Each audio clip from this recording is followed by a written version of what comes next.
అజ్ఞానతిమిరంధస్య జ్ఞానాంజనశలాకయా చక్షురున్మీలితం యేన తస్మై శ్రీగురవే నమః.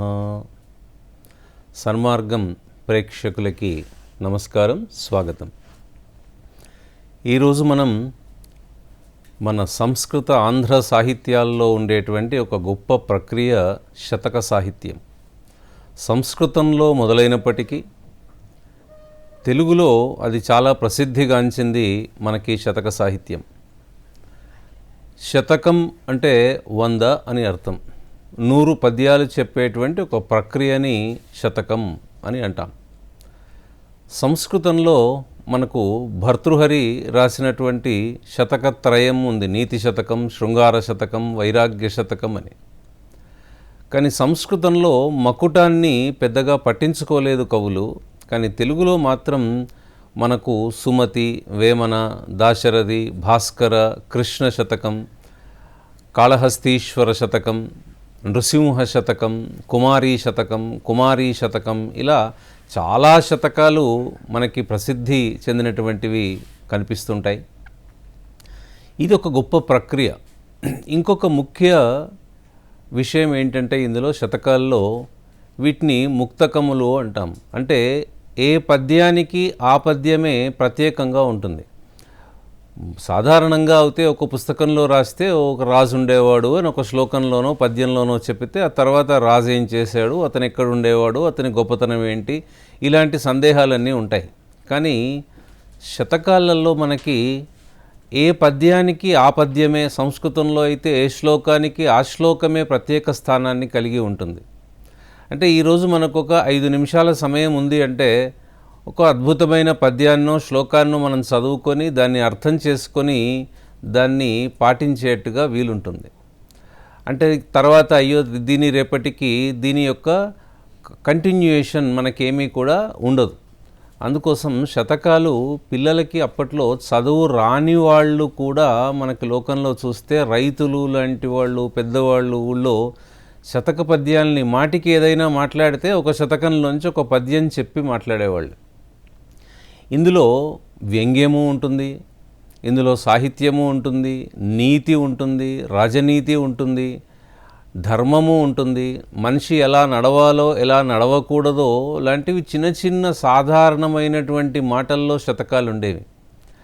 మామూలుగా కొన్ని కందపద్యాల్లో, కొన్ని తేటగీతి, ఆటవెల్ది ఇలా ఎంతో ఛందస్సు, వాళ్ళకి ఇష్టం ఉన్నటువంటి ఛందస్సు వాళ్ళు పాటించేటువంటి పరిస్థితి కూడా ఉంది. అందుకోసం మనకి ఇప్పుడు మనం విద్యా విధానంలో వాటిని చూడట్లేదు పెద్దగా. ఏదో సిలబస్లో 2-3 పద్యాలు కొన్ని చోట్లలో ఉంటున్నాయి, కొన్ని చోట్ల అసలు ఉండట్లేదు.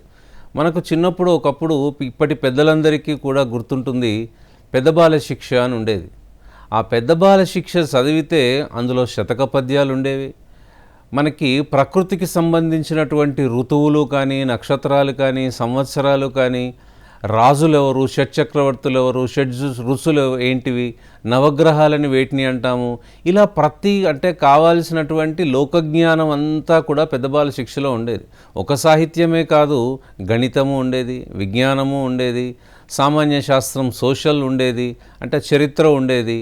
ఇన్ని రకాలైనటువంటి విద్య ప్రాథమిక స్థాయిలో పాఠశాలకు వెళ్ళినప్పుడే ఇంట్లో ఉండేటువంటి తాతయ్యలో, అమ్మమ్మలో, నానమ్మలో, అత్తయ్యలో, మామయ్యలో, కుమ్మడి కుటుంబాలు కదా, అప్పుడు చెప్పేవాళ్ళు. కానీ ఇప్పుడు తల్లిదండ్రులు ఇద్దరూ ఉద్యోగాలకు వెళ్ళడము, కాన్వెంట్ విద్యా విధానంలో శతకాలు దాదాపు మరుగున పడిపోతున్నాయని చెప్పొచ్చు. ఇవాళ ఈ సన్మార్గం మన కార్యక్రమం పేరే మంచి మార్గము అని. ఎందుకైనా ఎంత చదువుకున్నా ధర్మాన్ని కనుక తప్పితే అతను పశువుతోటి సమానము అని. ఆహార నిద్ర భయ మైథునంచ సామాన్యమేతత్ పశుభిర్నరాణాం ధర్మోహి తేషామధికః విశేషః ధర్మేన హీనః పశుభిః సమానః అని. అంటే మనకి మనుష్యులకి పశువులకి తేడా ఏంటి? నిజంగా ఒకసారి కనుక ఈ ప్రశ్నని విద్యార్థులను అడిగినా ఇతరులను ఎవరినైనా అడిగినా సమాధానం ఏం చెప్పాలో తెలియదు. మనం అన్నం తింటాం, అవి గడ్డి తింటాయి. ఏదైతే ఉంటే ఆహారం, రకరకాల ఆహారం. మనం తెలంగాణలో ఒక ఆహారపు అలవాట్లు ఉంటే ఆంధ్రాలో ఇంకోటి ఉండొచ్చు, మహారాష్ట్రలో ఇంకోటి ఉండొచ్చు, కేరళలో ఇంకోటి, కర్ణాటకలో ఇంకోటి ఉండొచ్చు. కానీ ఆహారమే కదా. పశువులకి కూడా ఆహారం ఉంది, మరి మనము తింటున్నాము కాదండి. మనం నిద్రపోతాం కాబట్టి మనం మనుషులం అంటే మరి పశువులు కూడా నిద్రపోతాయి కదా. కాదు, మనకు భయము, సంతోషము, కోపము ఇలాంటి భావాలు ఉంటాయి కాబట్టి మనం మనుషులం అవుతాం, పశువుల కంటే ప్రత్యేకంగా ఉంటాం అంటే పశువులకి కూడా అలాంటి ఆనందం ఉంది, అలాంటి కోపము ఉంది. వాటికి కూడా ఒక భావం చెప్పేటువంటి అవకాశం వాటికి ఉంది. భయం, నిద్ర, మనం నిద్రపోతాం. మైథునం అంటే సంతానం, మనకి సంతానం ఉంది కాబట్టి మనం మనుషులం అండి అంటే పశువులకి కూడా సంతానం ఉంది. మరి ఏంటి ప్రత్యేకత ఏంటి? మనిషి అని ఎందుకు అనాలి, పశువు అని ఎందుకు అనకూడదు అంటే ధర్మోహితేషాం అధికః విశేషః. ధర్మం ఒక్కటే మనుషులకు ఉన్నటువంటిది, అది పశువులకు ఉండదు. ఇది తల్లి, ఇది చెల్లి, లేకపోతే ఇతను నా అన్నయ్య, తమ్ముడు, లేకపోతే ఇతను నా నాన్న, అమ్మ, ఇది నా దేశము, ఇది నాది కాదు, ఇలాంటి జ్ఞానము, యుక్తాయుక్త విచక్షణ అనేది ఒక మనిషికి ఉండేటువంటి ప్రత్యేకమైనటువంటి విధానం. అందుకోసం అది లేనప్పుడు ధర్మేణ హీనః పశుభిః సమానః అని. ఈ శతక సాహిత్యం అంతా కూడా నీతితో పాటు మనకు ధర్మాన్ని చెప్తుంది. ఇదొక్కటే కాదు, చిన్నప్పుడు చదువుకున్నప్పుడు, వాళ్ళు పెద్దగైన తర్వాత ఉద్యోగం చేసినప్పుడు, ఇంకేదైనా ఆపద సంభవించినప్పుడు ఈ శతకంలోని ఒక పద్యము కనుక వాళ్ళకి గుర్తొస్తే అప్పుడు ఆ సమయానికి, ఆ సమస్యానికి పరిష్కారం వచ్చేది. ఇవాళ విద్యా నిర్మాతలైన తల్లిదండ్రులైన ముఖ్యంగా పాఠశాలల్లో, కళాశాలల్లో ఉండేటువంటి భాషా ఉపాధ్యాయులు దీన్ని ప్రత్యేకమైనటువంటి ఒక సాధనంగా మలుచుకొని సిలబస్లో లేకపోయినా వాళ్ళకి పాఠ్య ప్రణాళికలో మనము చేకూర్చి వాళ్ళకి పిల్లలకి ఒక సంవత్సరానికి నెలకొక పద్యం చొప్పున చెప్పిన 1వ తరగతి నుంచి 10వ తరగతి వరకు 100 పద్యాలు అలవోకగా నేర్పించేటువంటి అవకాశం ప్రతి ఉపాధ్యాయుడికి ఉంది. అందుకోసం మనకి ఇచ్చినప్పుడు చెప్పేవాళ్ళు ఏదో అనగననగరాగమతిశయిల్లుచునుండు తినగ తినగవేమ తీయనుండు సాధనమున పనులు సమకూరు ధరలోన విశ్వదాభిరామ వినురవేమ. ఇలా ఈ వేమన శతకానికి వేమ అని, సుమతి శతకానికి సుమతి అని, భాస్కర శతకానికి భాస్కర అని, కుమారి శతకానికి కుమారి అని, ఇలా దీ మకుటం తెలుగు సంప్రదాయంలో ఉంది. అదే భర్తృహరి సుభాషితాల్లో, సంస్కృత శతకాల్లో మనకి అలాంటి మకుటాన్ని వాళ్ళు పెద్దగా పాటించలేదు, పట్టించుకోలేదు. సో మనకి దీన్ని ఎవరైనా బాగాను సాధన చేయాలి, నాకు ఇది సరిగా రావట్లేదు అంటే నువ్వు బాగా సాధనమున పనులు సమకూరు ధరలోన. ఈ భూమిలో ఒకసారి చేస్తే రాకపోవచ్చు. పుట్టినప్పుడు మనం ఒకసారికి అలా నడవలేదు కదా, మనం చాలాసార్లు పడి ఉంటాం, అమ్మని అడిగితే చెప్తుంది. కొన్నిసార్లు 2 అడుగులేసి మళ్ళీ పడిపోయి ఉంటాం, మళ్ళీ ఎవరో చేతి ఎత్తి మనకి చెయ్యి ఇచ్చేసి పైకి లేపితే మనం నడిచాం. ఇన్ని అవకాశాలు, ఒక సైకిల్ నేర్చుకున్నా, ఒక కారు నేర్చుకున్నా, మనం ఈత లాంటిది నేర్చుకున్నా, ఒక్కటే రోజు ప్రతి మొదటి రోజే మనకు ఎలాంటి కళ కూడా అబ్బలేదు. సంగీతం సాధన చేసేటువంటి వాళ్ళు సరిగమ పదలతోటి ఎంత కుస్తీ పడతారు మనకు తెలుసు కదా. అందుకోసం సాధనమున పనులు సమకూరు. ఒక పిల్లవాడు ఎప్పుడైనా ఒక పరీక్షలో ఫెయిల్ అయినా, అతనికి ఇంకేదైనా ఇబ్బంది వచ్చినా, అయ్యో నేను చేయలేకపోయానని బాధపడ్డప్పుడు ఇలాంటి పద్యాలు మనకు చెప్పేవాళ్ళు. ఓహో, అయితే నేను కూడా బాగా చేయగలుగుతాననేటువంటి ఆత్మస్థైర్యాన్ని నింపుకున్నటువంటి వాడు జీవితంలో మళ్ళీ ఉన్నత స్థాయికి ఎదిగేవాడు.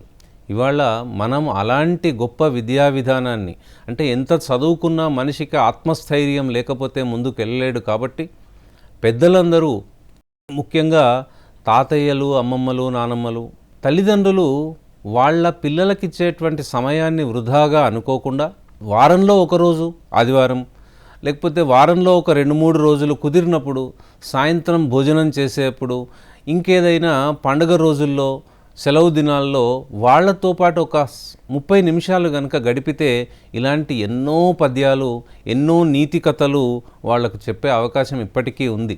మనకి సమయం దొరకదు, టీవీ చూడటానికి సమయం ఉంటుంది, మొబైల్ ఫోన్స్కి సమయం ఉంటుంది, కానీ పిల్లలకి వచ్చే వరకు సమయం లేదండి అంటుంటాం. తల్లిదండ్రులకి నిజమైన ఆస్తులు వాళ్ళ పిల్లలే. ఎవరు అవునన్నా కాదన్నా, ఎన్ని ఆస్తులు సంపాదించినా ఉంటాయో ఉండవో, కానీ పిల్లలకి సంస్కారాన్ని కనుక అందించేటువంటి విద్యను మనం వాళ్ళకి ఇవ్వగలిగితే వాళ్ళు మనకే కాకుండా దేశానికి పనికొచ్చేటువంటి గొప్ప పౌరులుగా తయారవుతారు. ఇవాళ మనకి చిన్నగా అంటే ఎలా ఉంటాయంటే, అడిగిన జీతం బియ్యని మిడిమేలపు దొరను గొల్చి మిడుగుట కంటెన్ వడిగల ఎద్దుల గట్టుక మడిదున్నుక బతుక వత్సు మహిళో సుమతి.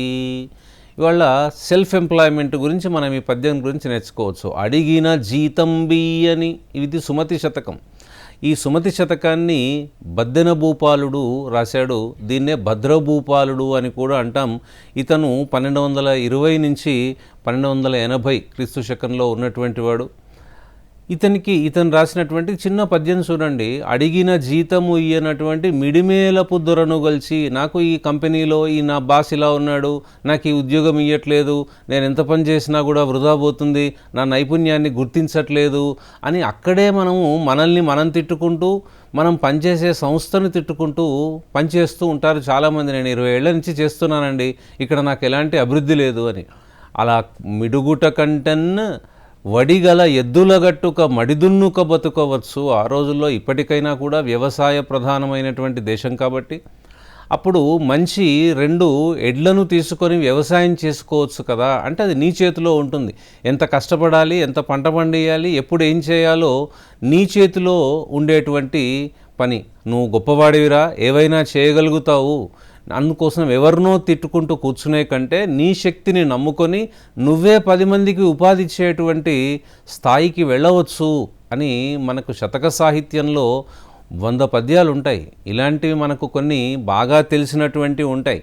ఏదో కమలములు నీటబాసిన కమలాప్తుని రశ్మి సోకి కమలిన భంగిన్ తమ తమ నెలవులు తప్పిన తమ మిత్రులు శత్రులౌట తథ్యము సుమతి అని. అంటే ఈ పద్యంలో మనకి ఎవరు ఎక్కడ ఉండాలో అక్కడ ఉన్నప్పుడే దానికి అలంకారం. ఒక గోళ్ళు చేతిపైన ఉన్నప్పుడే అలంకారం, వెంట్రుకలు నెత్తిపైన ఉన్నప్పుడే అలంకారం. అవి నెత్తి నుంచి పడి కింద పడితే విసుక్కుంటాం, ఇంట్లో ఆ వెంట్రుకలు ఎందుకు వేశారు అని. గోళ్ళు కత్తిరించి కింద వేస్తే తిడుతాం గోళ్ళని. మరి వేళ్ల మీద ఉన్నప్పుడు అప్పుడు అది పర్వాలేదు, కానీ గోరు నుంచి విడిపోయితే దరిద్రం, ఇంట్లో గోళ్ళు వేయొద్దు అంటాం. అందుకోసం ఎవరైనా తన స్థాయిలో ఉండి తన ఉద్యోగాన్ని నిర్వర్తించాలి. ఇలాంటి ఎన్నో గొప్ప సూక్తులు మనకి శతకంలో దొరుకుతాయి. అందరూ ఇది గమనించి పాటించాల్సిందిగా కోరుకున్నాం.